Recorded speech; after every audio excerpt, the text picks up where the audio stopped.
はい、それではインタビューの方を進めさせていただければと思います。よろしくお願いいたします。自己紹介の方よろしくお願いいたします。清水慎太郎です。慎太郎って呼んでくださいね。はい、このお店っていつからやってらっしゃるんですか？この店は2月オープンしたばっかりで、はい、一応ブランド自体はもう16年目に入ったのかな。あ、そうなんですね。そう、最初浅草で始まって、おそう今にここに移動してきてみたいな。はいはい。お店のこだわりとかってあったりするんですか？一応やっぱ空間は常に大切にしてるってことで、重機から何からも全部自分で作って、すごい全部手作りなんですね。全部手作りで、すごい、お店の名前を見た時にこれってどういうコンセプトだったりとか、意味合いだったりとか。東京ジャングルっていうともともとの意味合いというかイメージでいうとコンクリートジャングルっていう、東京がそういうイメージで、はい、でもコンクリートジャングルにある自然でいうと人が自然だろうっていうのが考え方で、はい、緑とかそういうのが少ない代わりに人がいっぱいいて、いろんな感性とか文化が入り混じってる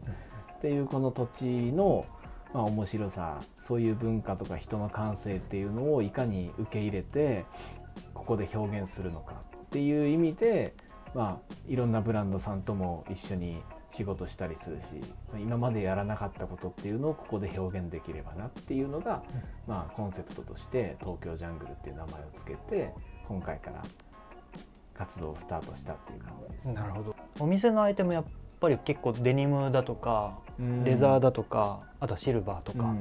アイテムのディティールとかを見ると結構こだわっているというか、他ではあまり見ないというか、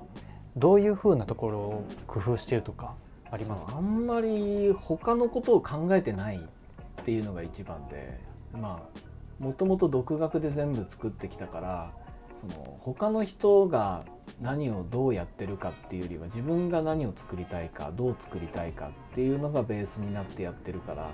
実際は他の人のことほとんどわからない。ただよく SNS だったり、インターネットとかで見かけるようなものっていうのはあんまり作りたくないっていうのも、あるものを作って何の意味があるのかっていうのが僕の考えだからやっぱり人が見てこれは見たことないなって思うものでいいものになってほしいっていうのが、一つのコンセプトというか、目標でもあるのかなっていう。慎太郎さんのそのインスピレーション先みたいな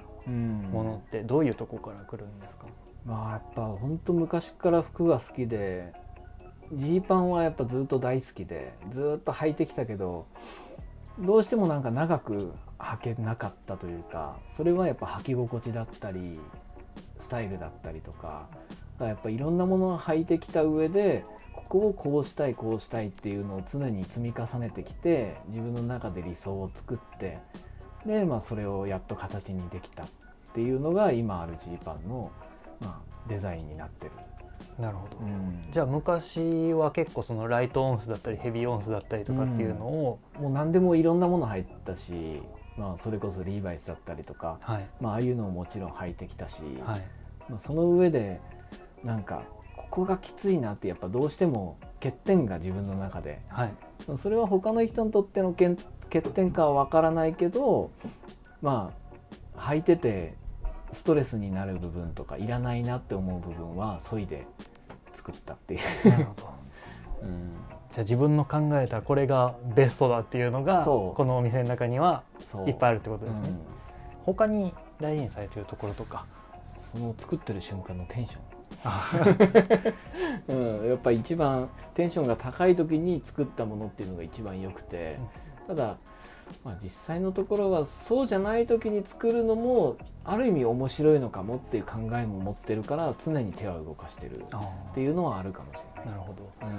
この中でいうとやっぱりこの代表的なデニムパンツが一番、服では一番デニムが自信作というか、ずっと作っていきたいなって思えるもので、レザーとかデニムグッズの作る手順っていうのって意外と知られてないと思うんですけど、そのあたりってどういうふうに？デニムパンツだと本当に最初から言うとパターンを引くところから、でそこのパターンを作って、そこはもうそれぞれだけど紙で最初にパターンを作ってそれで試作をして、よかったらもちろん量産用にプラスチックの型を切ってパターンを作るわけだったりとか、あとはサイズするための、パターンをもう一回作り直す XL とか L とか、それで生地をカットして、縫ってかな、それの工程って大体1本じゃあ作るってなった時にどれぐらいの期間かかるとか時間がかかるとかってありますか？時間で言うと、何度も作ってるものだったら1日で作っちゃえる時もあるし、そうだな、時にはやっぱりミシンも古いミシン使ってるから、たまにミシンの調子が悪くなってっていうのも入ってくれば、でも2日もあれば1本はできるんじゃないかなっていう。でも2日がかりで1本ってやっぱり今、ファストファッションとかすごい多い中で、それぐらいかかるんだなっていうのが、あんまり知られてないとこかなっていう、職人芸というか、そうボタンも一応やっぱり作んないといけないし、そうファスナーとかもデッドストックの古いものを今のレールで、頑丈に作るっていう組み合わせとかも組み立てもしないといけないから、本当に細かい作業は結構多い。なるほど。昔ながらのっていうところってキーワードだったりするんですか？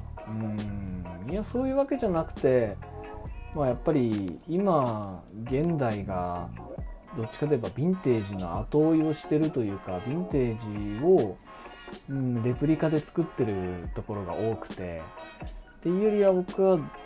どっちかといえばそのヴィンテージになってる服を作ってた時代の人たちの感覚っていうのを知りたいからその当時のものを使ってみる。じゃあ、オリジナルの再現みたいなところがスタンスとしてはちょっと近い。そうで、デザイン自体はもちろんオリジナルでやりたい、っていうのもやっぱり昔のヴィンテージになってる服って他のところと違うものを作ろうっていう努力の形が見えるから面白いデザインがいっぱいあって、なんかその意識っていうものをなんか自分の中で復刻するみたいな、意識を復刻するなるほど。ここから少しタトゥーにも関連する、質問をさせていただければなっていうふうに思うんですけれども、タトゥーを入れに来るお客さんの中でどこが一番いいかなとか、なんかどういう風な場所とかデザインがいいかなみたいな、やっぱりプロに相談したいみたいなところの考えを持ってご来店される方とかもいらっしゃるかなっていう風に思うんですけれども、お客様がご来店された時に、この人はこれのスタイルがバシッと合うなみたいなとか、そういうのは結構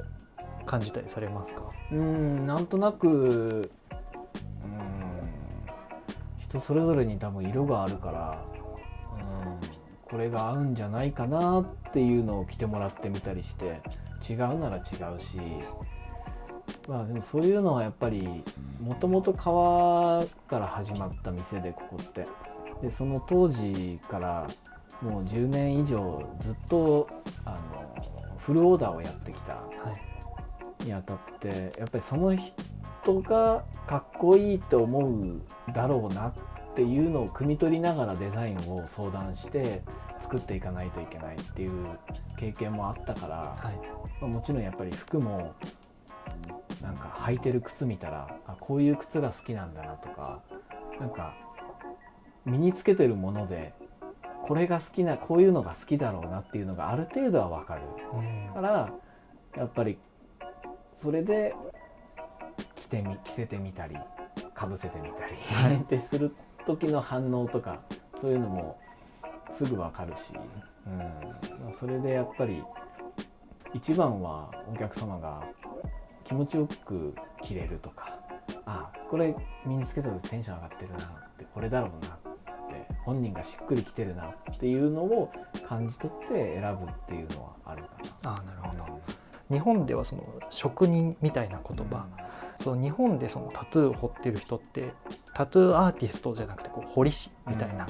なんか独特の単語とかもあるかなっていうふうに思っておりまして、デニムを作る、レザーを作るっていうところもかなりその職人みたいなところに通じるものあるかなっていうふうに感じているんですけれども、慎太郎さんにとって職人っていうのはどういう意味とかどういう人みたいなことをお伺いしたいなと思います。正直わからない職人っていう人もいればデザイナーっていう人もいるし、それはまあね、言う人が見る人が、勝手に決めちゃえばいいんじゃないかなっていうのが正直なところで、俺は職人なんだ、俺はデザイナーなんだ、呼び方が違うぜっていうのは別に欲してないところで、単純に自分が表現したいものっていうのに技術が必要だから、技術を上げないといけない。だから技術が勝手に上がっていって、言ってみれば職人的なところになってるのかもしれないっていうだけの話で、なんか職人っていうとすごく技術で競ってるっていうイメージがあって、技術屋さん的な、技術ですごいでしょっていうのがなんか職人技みたいなイメージが僕はあるから、僕はあんまり自分が職人だとは思ってなくて、それよりは単純に表現してるっていうのが一番だからね。実際は何が職人っていうのかっていうのは、僕が決めることっていうよりは、お客さんが職人技だねこれはって言ったら、そうなんですね、じゃあ職人ですねでいいかなっていうイメージですね。タトゥーも同じじゃないかな。かっこいいものを彫りたいにしても、この人に喜んでもらいたいなのかもしれないし、それはそれぞれ、彫り師さんそれぞれに色があって、それを描いてもらった人がこれはすごいねって、この人は本当すごい技術を持っててかっこいいものを描く。でその人が職人って言ったらそれはもう職人で彫り師って言ったら彫り師だし確かに。これからもじゃあ素敵なアイテムをたくさん、作ってたくさんの人に届くと思うので、頑張っていただければと思います。ありがとうございます。ありがとうございます。では以上でインタビュー終わらせていただきます。ありがとうございました。